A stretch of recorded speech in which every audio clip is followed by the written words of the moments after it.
Con su permiso, señor presidente, compañeros diputados, compañeras diputadas, cada vez que tengo la oportunidad de pasar a esta tribuna, lo hago con la convicción de quienes conformamos esta soberanía, somos gente que actuamos siempre pensando en el bien de este país al que representamos.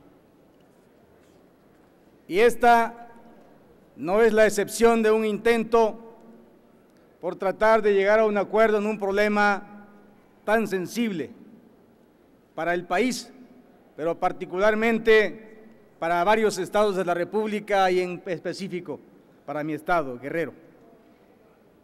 Coincidimos parcialmente con la proponente cuando dice que los grupos de autodefensa son en este momento uno de los problemas más graves en el país. Y digo parcialmente, porque no es el problema la existencia en sí misma de los grupos de autodefensa. No es ese el problema, compañeros diputados, compañeras diputadas. El problema es porque efectivamente la existencia de los grupos de autodefensa pone al descubierto la incapacidad del Estado mexicano para garantizar la seguridad pública de nuestro pueblo.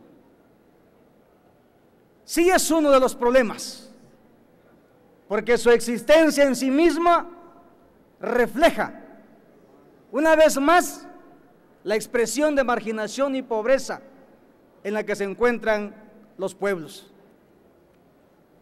Porque una vez más, con su existencia, nos están diciendo cómo a cada rato en nuestros pueblos son violadas sexualmente sus mujeres, sus hijas, son asesinados los esposos y los hijos de las mujeres del campo. Y el sistema jurídico y de impartición de justicia del Estado mexicano literalmente ha protegido a los delincuentes y no solamente han bajado índices delictivos, han aumentado. Y peor más aún, hay grupos que se han dedicado a extorsionar de manera directa y a establecer prácticamente un estado paralelo en estados donde ha surgido los grupos de autodefensa. Porque hay grupos también que cobran impuestos en los estados. Hay grupos que van y le cobran a los ciudadanos hasta derechos de vía. Y el Estado mexicano ha sido incapaz de evitar que eso suceda. Y los grupos de autodefensa han tenido la capacidad de ir conteniendo ese tipo de situaciones. Compañeros diputados, compañeras diputadas, no es la existencia misma de los grupos de autodefensa el problema que hoy aqueja mayormente. El problema es más de fondo. El problema ya no es de la ilegalidad en que pueden existir estos grupos. El problema ya no es del reconocimiento o no a usos y costumbres solo de los pueblos indígenas.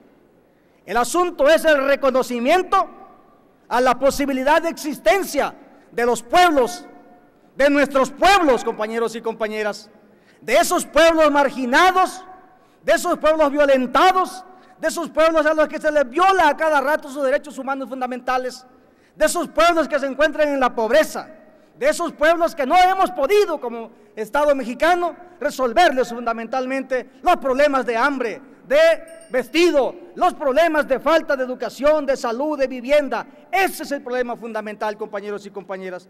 El reto de la evolución democrática en este país será el reconocimiento del cuarto orden de gobierno que están exigiendo en este momento las comunidades en nuestro país. Ese es el asunto fundamental. Por esa razón, y en una conversación que hemos tenido con la diputada proponente, leo y termino con esto, ciudadano presidente, una propuesta de modificación que hacemos en el nombre del Partido de la Revolución Democrática para poder votar este punto de acuerdo de manera favorable. Lo leo de manera completa. Punto de acuerdo. Se exhorta respetuosamente a la Secretaría de Gobernación y a los gobernadores de los estados de Guerrero, Michoacán, Chiapas, Morelos, Hidalgo, Jalisco, a que redoblen esfuerzos para que implementen programas y acciones urgentes y contundentes, tendientes a revertir las causas que dieron origen a la problemática de marginación e inseguridad en que viven las comunidades, para lograr que los grupos de autodefensa civil cesen con la realización de los operativos que vienen realizando. Y esperamos que la diputada proponente, que ya lo hemos dialogado, pueda aceptar esta modificación. Gracias, diputado presidente.